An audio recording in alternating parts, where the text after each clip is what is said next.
In short time, your fate will be sealed, Superman.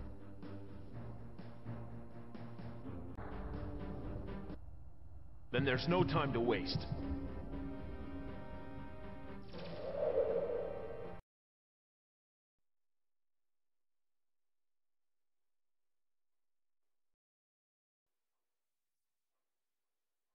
You're right.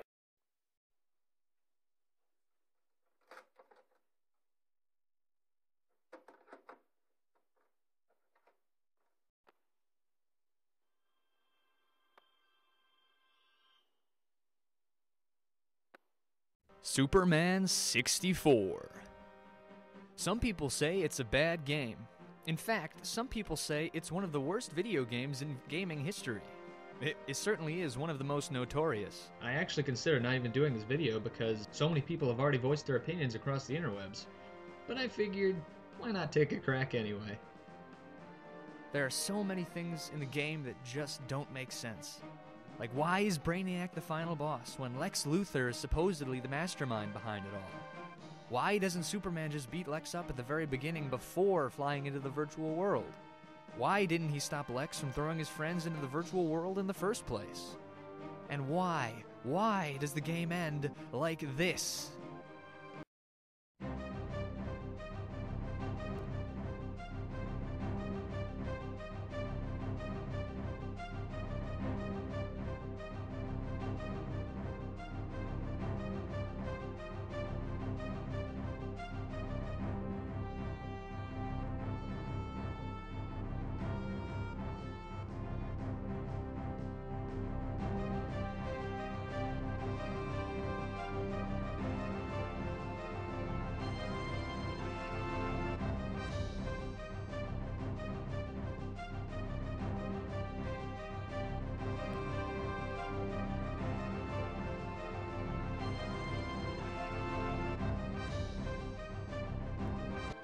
And the music. Some people say the music is terrible, and it is essentially the same 4-second track played over and over again for most of the game, in most of the levels anyway.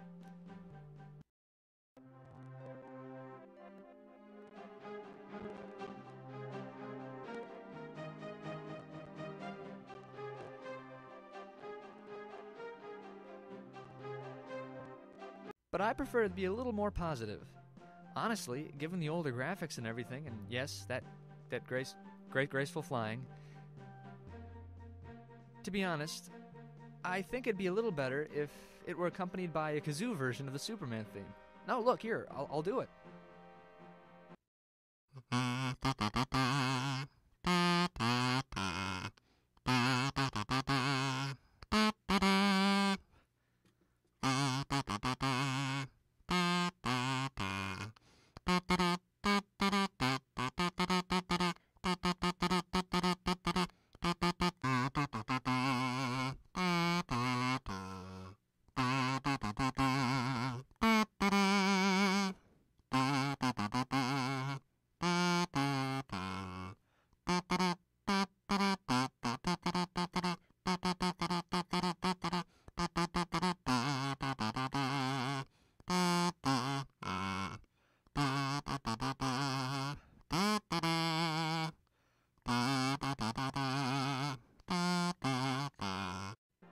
Hey there, Superman. I don't think you're clenching your butt enough when you run.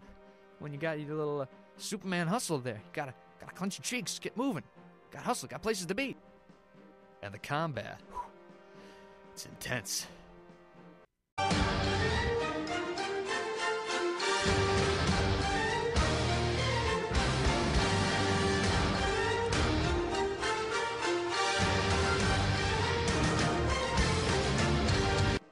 Oh yeah, and flying through rings is like 90% of the game.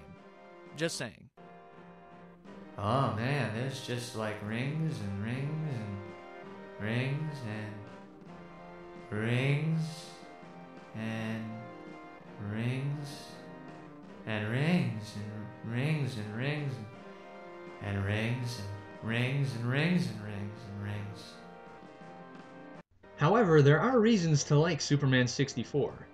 Now, I know what you're thinking, and yes, I am making a video defending Superman 64 on the internet!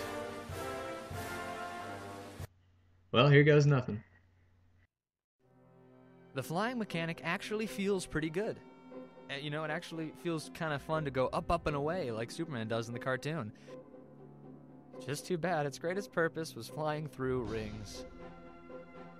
Also, I love throwing boxes with C4 in them.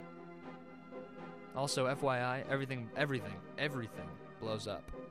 Just thought I'd let you know.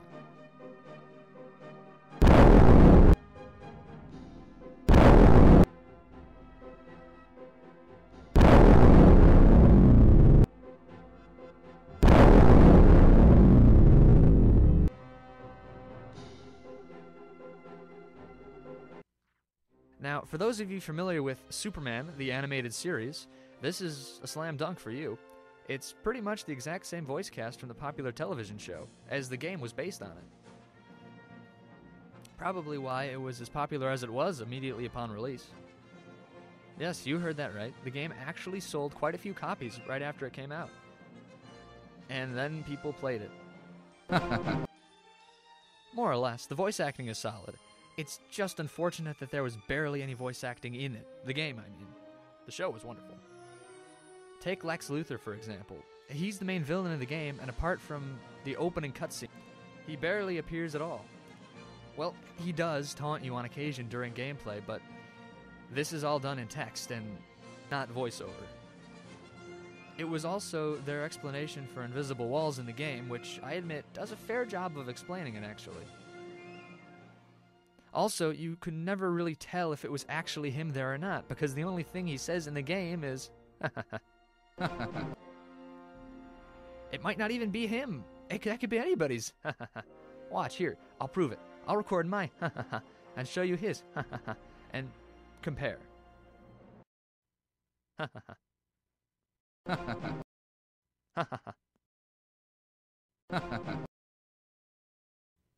See what I mean? It's a great cast, but they're barely in it at all. Superman was Tim Daly. Tim's got one of those very Superman-y voices, so he's pretty much done Superman's voice exclusively across his voiceover career, at least 6 other times that I can count. However, in Superman the Animated Series, he did also do the voice of Bizarro, Superman's evil double. He has also done the voice of Tatsuo Kusakabe, the father in the 2005 release of My Neighbor Totoro. A wonderful movie, by the way, if you get the opportunity.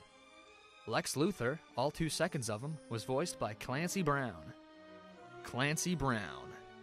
I was wondering when I was going to get to this man. He is indeed a legend in his art.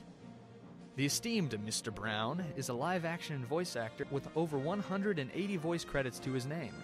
Most people should recognize this man as Mr. Krabs from SpongeBob SquarePants. You might also know him from his role in Shawshank Redemption as that awesome guard dude. He's also the Rhino in The Spectacular Spider-Man, Bane and Mr. Freeze in 2004's The Batman, Trident in Teen Titans, and Dr. Neo Cortex in most of the Crash Bandicoot games. And he'll always hold a very special place in my heart for voicing not 1, not 2, but 12 of the dragons from the PS1 classic and one of my all-time favorites, Spyro the Dragon. Another video, dear friends. Another video. Lois Lane was Dana Delaney. Ms. Delaney has done Lois Lane in most of her animated appearances, but has also done Vilsi Velar in Batman, the Brave and the Bold.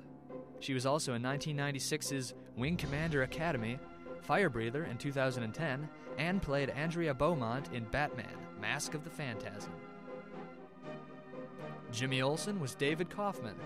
David's probably best known as either Eric in The Legend of Korra or Danny Fenton in Danny Phantom. He also did Marty McFly in Back to the Future, the animated series, and the voice of Johnny Storm, the Human Torch, in several Marvel cartoons. Also, apparently there was going to be a PlayStation version of this game. Supposedly it was really good too, with PlayStationMuseum.com awarding it 4 out of 5 stars. Huh. Of course, I did just get that off of Wikipedia, so who knows really. It's probably legit.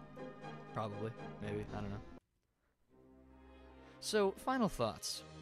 There are many things to complain about in Superman 64, and yes, I agree with many of them. However, I'm not one to believe that a game's flaws can keep one from enjoying it. At least to some extent. Yes, the music repeats a lot, the controls can be glitchy, and the dominant portion of the game is flying through rings. But there's one real thing that matters in any game, at least for me, and it can trump everything else. Did you have fun? Did you enjoy yourself?